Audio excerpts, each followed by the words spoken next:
Hey, everybody's Perch.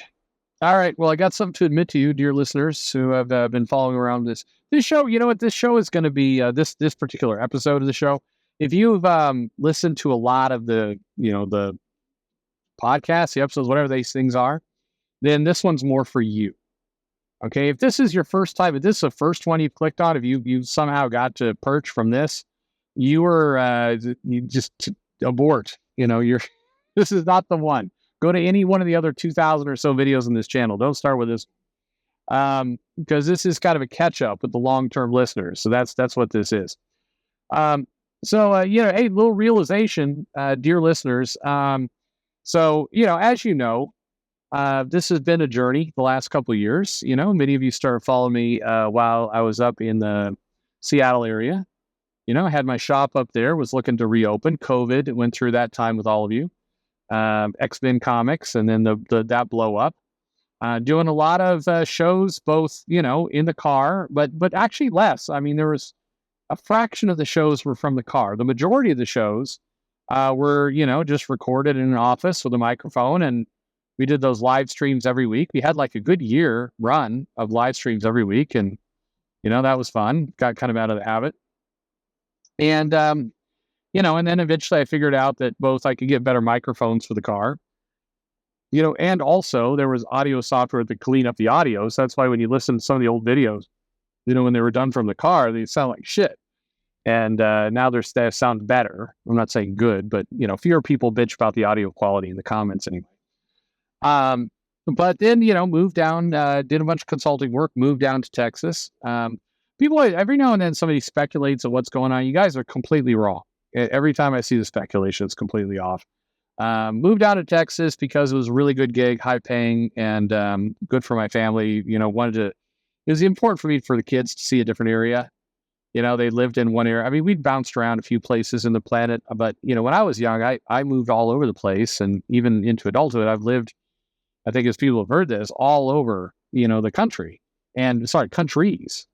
I have been to all 7 continents. It's, I think that travel's important, so that's, it's not a humble brag about wealth. It's just, I travel. You can travel cheap.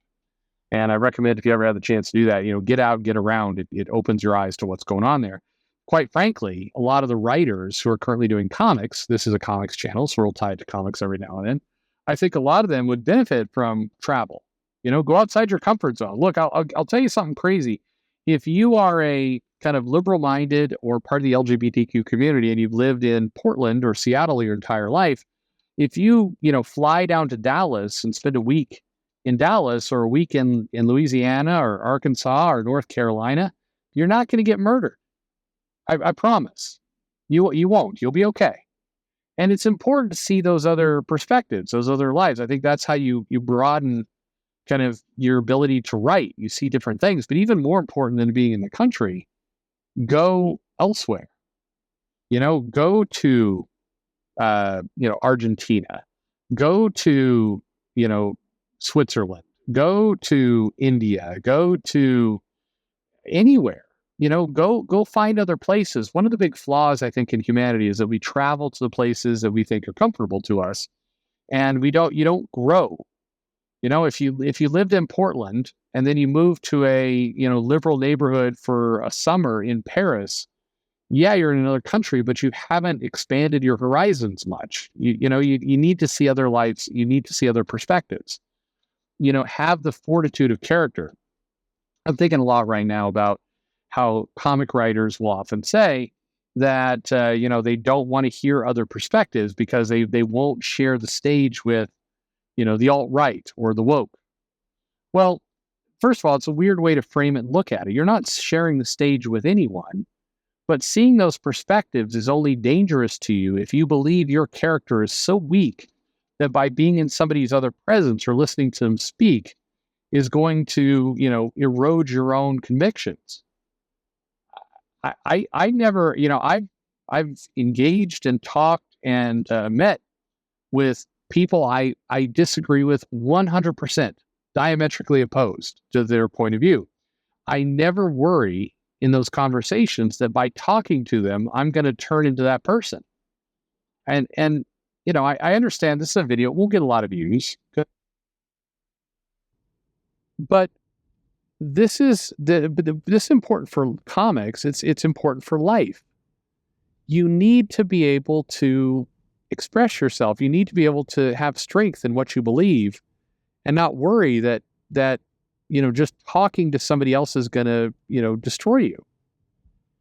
This is something they need to teach in school. Look, if you have kids, I'm begging you, give them the self-confidence. Teach it, train it. This is more important than spelling and math in a lot of cases. Give them the lesson that they should form their own opinions. They should be open to hearing lots of ideas, but whether they accept those ideas or not is up to them.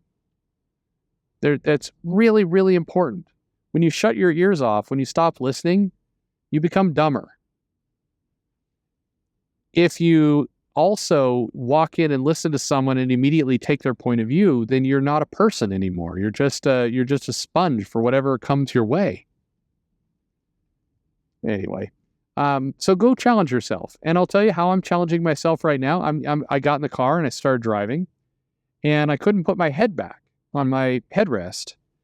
And the reason why I couldn't put my head back is because my cowboy hat wouldn't let me put my head back. And very, very, very few of you who are listening to the show right now know me in real life. Those of you who do should probably be having a good laugh right now at me in a cowboy hat. I'm here. I've got my jeans. I've got my Western shirt. I've got my cowboy hat. I've got my boots on. And this is full Texas, which is interesting because I think I'll probably will not be Texas in the next 6 months. But this is, it's good to be uncomfortable.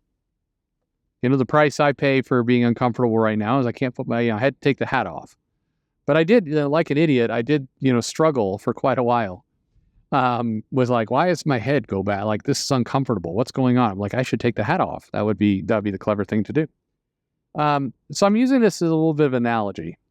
In comics, whether you're, hopefully, look, this advice is good for fans. The way you're going to discover amazing new comics and new things to read is by taking a chance. There's plenty of comics that I picked up and I read, and they were terrible, and I regretted wasting my time doing it, but I'm glad I did. With the only exception being that, what is that comic that Joe and I reviewed? Was it was the one where the guy was in a relationship with a dog and the woman was a relationship with a crystal? Like, what was that? Love is Real? Something like that? Like, that guy. There's no redeeming factor there.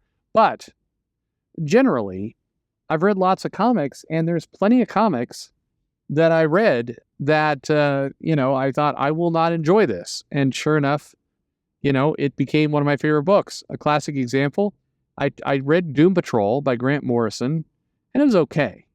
I thought, it's an all right book.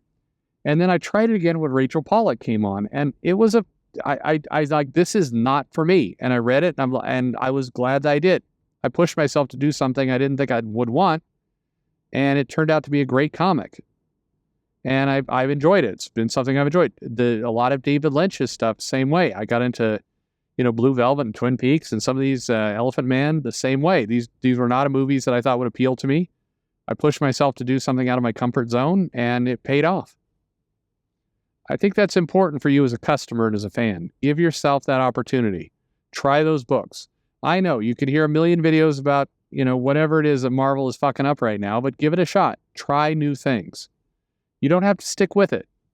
And I understand there's if you're hopefully doing the right thing, you're going and buying the books, then you're paying some money. So there's a financial component to it. But I'm not going to be a complete, fool. I understand there's also privacy. You can try a lot of this stuff for free. Legal or not, we'll put that aside for the moment. You could try new things, and you should. And I think that's important for you as a customer and as a fan. Always push yourself. Probably the better place this advice sticks is to the creators. As a writer, as an artist, especially as a writer, though. I'm watching a lot of people right now because of the dynamic of, the fight between, I could call it loosely the culture war, but it feels dumber than that. If you're a writer, listen to the critics. First of all, have bravery. If you listen to a YouTube video from a person that you think is bad, you don't automatically adopt your personality. It is safe to listen to people like that. It is safe to try it. So do. If a fan is telling you something that's really unpleasant to hear, I understand it's easy. And a lot of people tell me, when people come into the comments like, Perch, you're an idiot. No, you're wrong again. Then, I'm not going to lie and tell you I'm a saint and go, I will just ignore the fact this person's being an asshole and trying to look for the merit in what they're saying. No, I don't do that. I will blow past a lot of those comments. But if the person can be respectful, and a lot of the comments are, and just say, hey, I have a completely different view. Not, oh, here's Perch the cuck. We're going to EFAP what he's saying because he's such a fucker. That's not productive at all. But if somebody could just say, like, look, I completely disagree with you, and here's why. If you're a writer, a comic, I mean, first of all, don't waste your time with Perch. But with a comic writer, listen. It doesn't hurt you to listen.